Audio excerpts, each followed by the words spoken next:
Hey kids, hello children. Stem cells. Stem cells is the current arm wrestling therapy now. Very popular. I myself haven't had them. I haven't used them. I've been offered them a couple of times and haven't partaken yet. Maybe in the future. I know enough people who have. I'm sure you guys all know plenty of people who've used them. The results so far have been mixed. They probably work. They certainly don't help. I mean, they probably work. They certainly don't hurt. I believe, well, I have faith they probably work because prior to stem cells, peptides were the go-to cure for arm wrestling. And I have faith peptides work because I have experience with them. My dad's dog, Roscoe Hutchings, tore his ACL. And, well, and that's not me saying he tore his ACL or my dad. That's a vet, an actual medical professional, said Roscoe tore his ACL on the driver's side rear leg. And that vet said he could fix Roscoe's ACL for, I can't remember the exact price. It was like $3,000 or $5,000. It was something like that. And Roscoe was an expensive dog. He's a pure-blooded black cur from registered parents. But he wasn't worth no $3,000 to $5,000. Now I know you city slickers are gonna go, oh, dogs are people too. They're worth everything. Country kids and farm kids learn in the beginning that animals have a value. And a dog that sleeps on the couch and doesn't actually have a job is not worth a $3,000 to $5,000 surgery. But, so Roscoe, right in the poison ivy. Roscoe went a year and a half or so with his tore ACL and favoring that driver's side rear leg. He wouldn't carry it all the time, but he would favor it quite a bit. So, as time went by, we looked into it, and I had enough people I trusted use peptides before, and evidently dogs tearing their ACL is common, because if you go to Amazon, this is where I get poison ivy. If you go to Amazon and type in dog ACL, you will find dozens of braces and stuff for dogs to protect their ACL. But we administered Roscoe. We gave him, I purchased 10 milligrams of BPC 157, and we administered it to Roscoe twice a day over a period of 3 months, following the protocol for humans based on, I think it was like 2 micrograms per, or a microgram per 2 kilo. I can't remember what the actual process was, but it took 3 months. And during the 3 months, Roscoe did look better. Well, we were just up there at my dad's house this weekend, and it was a month after Roscoe's last injection. Looks good as new. Ain't favoring the leg. He's running, he's jumping, he's fetching. Roscoe's a pretty athletic dog. He's about a 60-pound dog, and he can jump and get his hind legs every bit 4.5 feet off the ground. Of course, that ACL leg is all weak and atrophy now. It's all tiny compared to his other 4, but he'll probably pick that up. So, based on a non-scientific study, sample size of 1, 0 control group,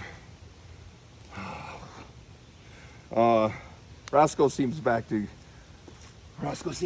normal now. So if the peptides are working, and I have faith they do, I'm sure the stem cells will work.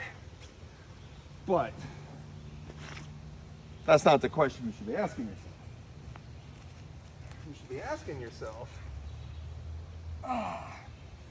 why are we getting these treatments anyways? And if you've been arm wrestling for a couple of years, you know somebody who's up on all the latest cures for arm wrestling.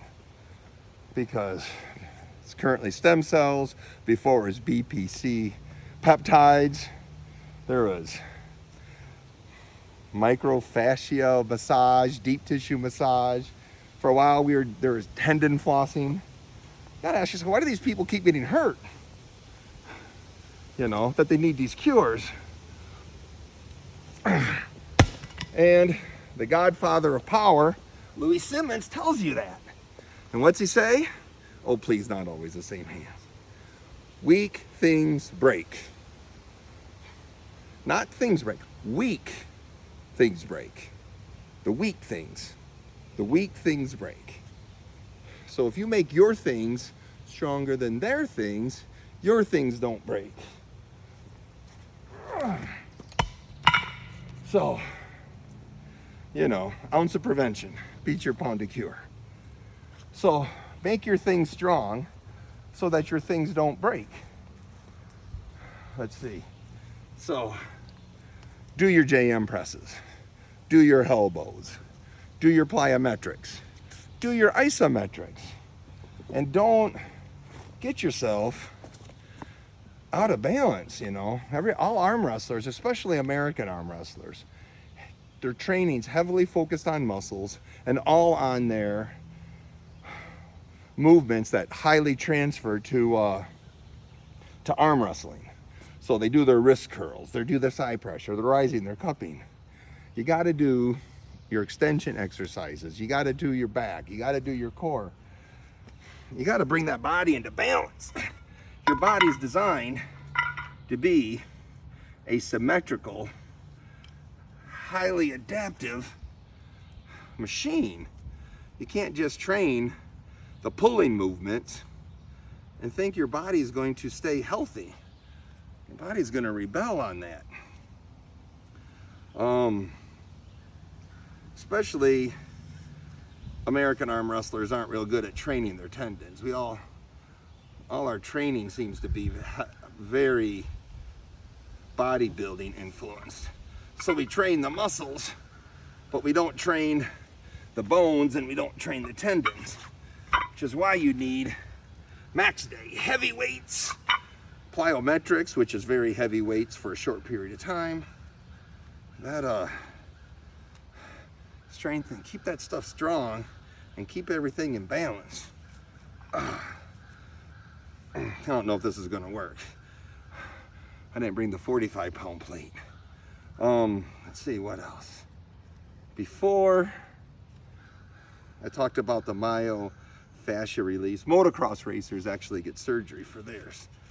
What else were we doing? Ibuprofen. Oh my God, there was a period of time in the mid-2000s we were eating ibuprofen daily, like it was a multivitamin. You know, take ibuprofen every single day, even if you didn't hurt.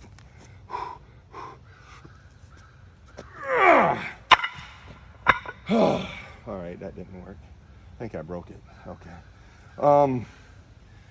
Let's see.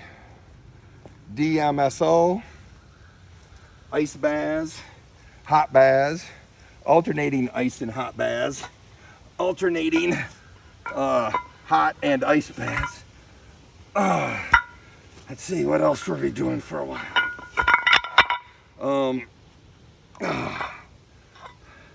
The absorbing liniment with the horse on the label, the green stuff.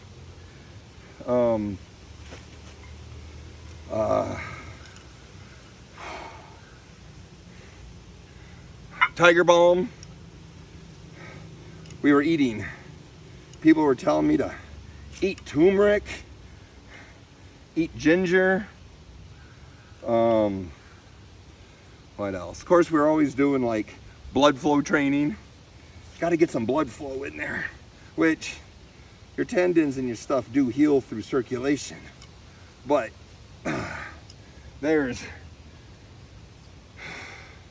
so they would do wrist curls for blood flow, still getting their body out of balance. If you train this hard, you have to train this to bring it back into balance. If you train this, you got to train this, or else you just get out of whack. And we're all out of whack a little bit. We all have huge frontal shoulder development, almost no rear shoulder development, because we train this and this and this. We don't train, you know, movements going backward. Let's see, what else? Oh, I don't hurt. That's why I haven't tried the peptides or the stem cells or anything else. I've had 2 catastrophic failures, and I don't know how to train your tendons so strong. They were both a result of a geometry problem. But weak things break. Don't have weak things. You don't have to cure your weak things.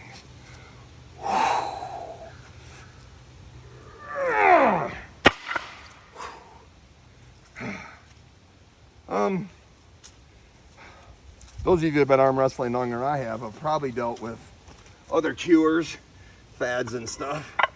So, in the comments below, please, in the comments below, list any cures I've missed, list your experience with any of the cures I've mentioned, or specifically with the stem cells or the peptides, which I have faith both work. I would believe they work if I studied them myself, but based on Roscoe, I have faith they work. All right, kids, thank you.